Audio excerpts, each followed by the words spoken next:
নির্মাণ করে দিতে চাই বিকল্প জায়গায়, যাতে করে এই ধরনের কোনো প্রাণহানির ঘটনা না ঘটে।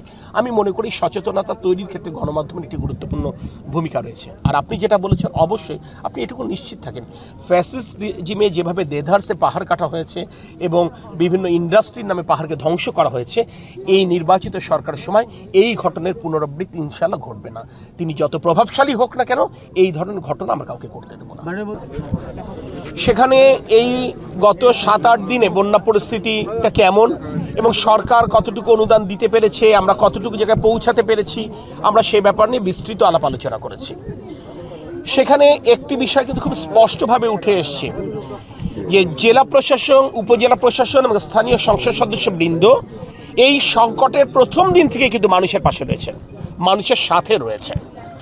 তারপরও প্রধানমন্ত্রী আমাদেরকে পাঠিয়েছেন যাতে করে এইখানে সমন্বয়ের যদি ন্যূনতম কোনো ঘাটতি থাকে, সেই ঘাটতিটা পূরণ করে আরও কীভাবে মানুষকে আরও উন্নততর সেবা আমরা নিশ্চিত করতে পারি, সেই জন্যই পর্যাপ্ত পরিমাণ খাদ্য সহায়তা এবং নগদ অর্থ দেওয়া হয়েছে। এরপরও গতকাল মিটিংয়ের মাধ্যমে আমরা বিভিন্ন উপজেলা প্রশাসনের কাছ থেকে জানবার চেষ্টা করেছি তাদের আর কি চাহিদা আছে।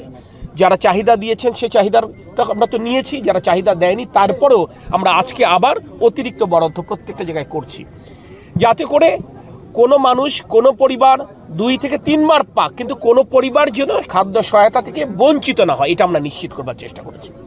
আমরা এই মুহূর্তে রয়েছি কক্সবাজার সদরের ঝিলঞ্জা ইউনিয়নে 5 নম্বর ওয়ার্ড চাঁদেরপাড়া নামক এলাকায়, এবং এখানে স্থানীয় সংসদ সদস্য আছেন, জেলা প্রশাসক আছেন, সরকারের সকল কর্মকর্তাবৃন্দ আছেন। এখানে এই বন্যা দুর্গত মানুষের কষ্ট আমরা পর্যবেক্ষণ করলাম, এই কারণে পর্যবেক্ষণ করলাম কত দ্রুত তাদেরকে স্বাভাবিক জীবনে ফেরত আনতে পারি সেটা বোঝবার জন্য। এবং একই সাথে আপনারা দেখেছেন আমরা কিছু ত্রাণ সামগ্রী আমরা বিতরণ করেছি। আমরা দুপুরের পরে পেকুয়া এবং চকরিয়াতে যাব, সেখানেও পরিস্থিতি পর্যবেক্ষণ করবো এবং সেখানেও দুর্গত মানুষের মধ্যে ত্রাণ দেব। আমি এটুকু বলতে পারি, এটি অনির্বাচিত সরকার না, এই জনগণই অর্থাৎ এই দুর্গত মানুষই ভোট দিয়ে এই সরকারকে নির্বাচিত করেছেন, প্রধানমন্ত্রী পদে তারেক রহমানকে অধিষ্ঠিত করেছেন। আপনারা নিশ্চিত থাকতে পারেন শহীদ রাষ্ট্রপতি জিয়াউর রহমান, বেগম খালেদা জিয়ার সন্তান তারেক রহমান প্রতিটি নিরন্ন মানুষের মুখে খাবার তুলে দেবার জন্য আমাদেরকে দায়িত্ব দিয়েছেন। আমরা ইনশাআল্লাহ আমাদের দায়িত্ব পালনে ন্যূনতম কোনো চ্যুতি করব না। এবং শুধু খাবার পৌঁছে দেওয়া নয়, পুনর্বাসন যে কার্যক্রম, গৃহ নির্মাণ সামগ্রী দিয়ে তার ঘর বাড়ি যেগুলো ক্ষতিগ্রস্ত সেটা মেরামতে সহায়তা করা, রাস্তাঘাট, ব্রিজ, কালভার্ট, মসজিদ, মাদ্রাসা, মন্দির থেকে শুরু করে ক্ষতিগ্রস্ত সকল স্থাপনা কত দ্রুত সমাধান করে স্বাভাবিক জীবনে তাদেরকে ফেরত আনতে পারে, এই ব্যাপারে আমাদের লক্ষ্য আছে। এবং আমরা বলেছি কৃষি ফসলের ক্ষতি হয়েছে, মৎস্য খামারিদের ক্ষতি হয়েছে, গবাদি পশুর ক্ষতি হয়েছে, এই ক্ষতিগুলো কিভাবে মানুষকে আমরা পুষিয়ে দিতে পারি সরকারের তরফ থেকে, সে ব্যাপারে কিন্তু আমাদের মাঠ পর্যায়ে কর্মকর্তাবৃন্দ কাজ করছেন এবং আমরা তাদেরকে দ্রুততম সময়ের মধ্যে তথ্য সংগ্রহ এই কর্মসূচিটা সম্পন্ন করতে বলেছি, যাতে করে দ্রুততম সময়ের মধ্যে সরকার তাদের পাশে দাঁড়াতে পারে। সো আমি আপনাদেরকে বলবো, আপনারা প্রথম দিন থেকে কাজ করছেন, আপনাদের তথ্যপত্র আমাদেরকে কাজ করতে সহায়তা করছে, আপনারা ইতিবাচকভাবে আমাদেরকে যদি সাহায্য করেন যেভাবে প্রথম দিন থেকে করছেন, ইনশাআল্লাহ যদি কোনো জায়গায় আমাদের ঘাটতি থেকেও থাকে আপনাদের প্রদত্ত তথ্যপত্রের ভিত্তিতে ইনশাআল্লাহ সেই ঘাটতি পূরণ করে ফেলবেন। মাননীয় মন্ত্রী, আপনি ক্ষতির কথা বললাম, প্রাথমিক তথ্য আমাদের উপজেলা নির্বাহী কর্মকর্তারা মাঠ পর্যায়ে কর্মকর্তাদের মাধ্যমে তারা সংগ্রহ করেছেন, কিন্তু এটা কোনো চূড়ান্ত তথ্য না। আপনি নিজে বোঝেন, পানি পুরোপুরি নেমে যাবার পরেই আসলে ক্ষতির পরিমাণটা বোঝা যাবে। সে কথাটাই আমরা কালকে বলেছি যে আপনাদের কাছে প্রাথমিক তথ্য আছে, পানি নেমে যাওয়া শুরু হয়েছে, আপনারা আগামী 7 দিনের মধ্যে চূড়ান্ত প্রতিবেদন রেডি করবেন। আমি আপনাদেরকে বলতে পারি সরকার পুনর্বাসনে কতটুকু গুরুত্ব দিচ্ছে। আজকে মাননীয় স্থানীয় সরকার মন্ত্রণালয়ের মাননীয় মন্ত্রীর নেতৃত্বে একটি আন্তঃমন্ত্রণালয়ের সভা হবে, এবং যেহেতু এই দুর্যোগ পরিস্থিতিতে সমন্বয় এবং তদারকির দায়িত্ব মাননীয় প্রধানমন্ত্রী আমাকে দিয়েছেন, আমি এই কক্সবাজার থেকেই আমি জুম লিঙ্কে সেই সভায় সংযুক্ত হব। এখন থেকেই সরকার প্রস্তুতি নিচ্ছে সকল মন্ত্রণালয়কে নিয়ে, যাতে করে আমরা পুনর্বাসন কর্মসূচির বসতির জন্য কোনো ব্যবস্থা। প্রথমত হচ্ছে আমাদেরকে আসলে সচেতনতা তৈরি করতে হবে যে পাহাড়ের পাদদেশে অবস্থান করা তাদের জন্য অত্যন্ত ঝুঁকিপূর্ণ।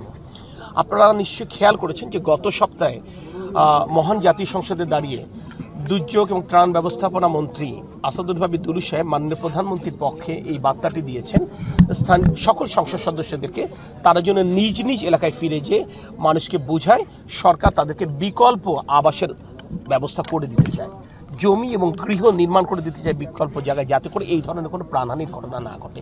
আমি মনে করি সচেতনতা তৈরির ক্ষেত্রে গণমাধ্যমের একটি গুরুত্বপূর্ণ ভূমিকা রয়েছে। আর আপনি যেটা বলেছেন, অবশ্যই আপনি এটুকু নিশ্চিত থাকেন, ফ্যাসিস্ট রেজিমে যেভাবে দেধারসে পাহাড় কাটা হয়েছে এবং বিভিন্ন ইন্ডাস্ট্রির নামে পাহাড়কে ধ্বংস করা হয়েছে, এই নির্বাচিত সরকারের সময় এই ঘটনার পুনরাবৃত্তি ইনশাআল্লাহ ঘটবে না।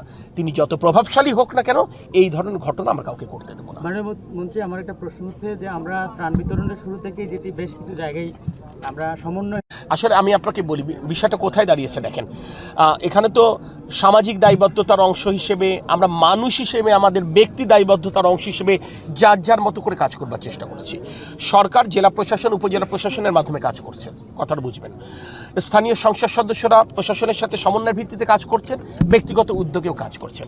আমাদের সশস্ত্র বাহিনী, বিমান বাহিনী, নৌবাহিনী, সেনাবাহিনী, তারা কিন্তু তাদের মতো করে কাজ করছেন, বিজেপি তাদের মতো করে কাজ করছেন, কোস্টগার্ড তাদের মতো কাজ করছেন, বেসরকারি সাহায্য সংস্থা তাদের মতো করে কাজ করছেন।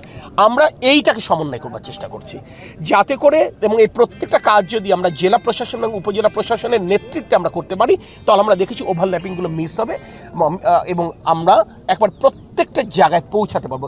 সেইটা আমরা মাননীয় প্রধানমন্ত্রীর দায়িত্ব দেওয়ার পরে থেকে এইখানে আসলে ফোকাস করেছে। এবং আপনি দেখেছেন গতকাল আমি যে চকরিয়াতে গেছি, এখানে বাংলাদেশ সেনাবাহিনীর আমি বোটে করে গেছি, ওখানে বিমান বাহিনী আমাদের পাশে ছিলেন, আমাদের সাথে বেসরকারি সাহায্য সংস্থা জাগরণী চক্রের প্রতিনিধিরা ছিলেন। অর্থাৎ এই সমন্বয়টা কিন্তু মাঠ পর্যায়ে কাজ করতে যে তৈরি হয়ে যাচ্ছে।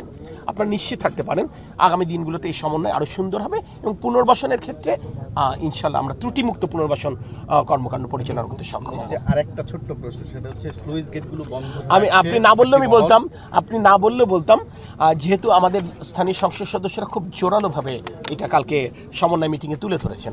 আমি গতকালই আমাদের পানি সম্পদ প্রতিমন্ত্রীর সাথে কথা বলেছি, মাননীয় মন্ত্রী মহোদয় দেশের বাইরে রয়েছেন এবং তার সাথে কথা হয়েছে, তাকে ব্যাপারটা আপডেট দিয়েছি। আপনারা দোয়া করেন, আমি চেষ্টা করব আগামী সপ্তাহে না হলে তার পরের সপ্তাহের মধ্যে মাননীয় প্রতিমন্ত্রীকে সাথে নিয়ে আবার কক্সবাজারে এসে এই স্লুইস গেট এবং ভেরিবাঁধ সংস্কারের ক্ষেত্রে যে ব্যাপারগুলো আলোচনা হয়েছে সেটা নিশ্চিত করবার জন্য মাঠ পর্যায়ে সরজমিন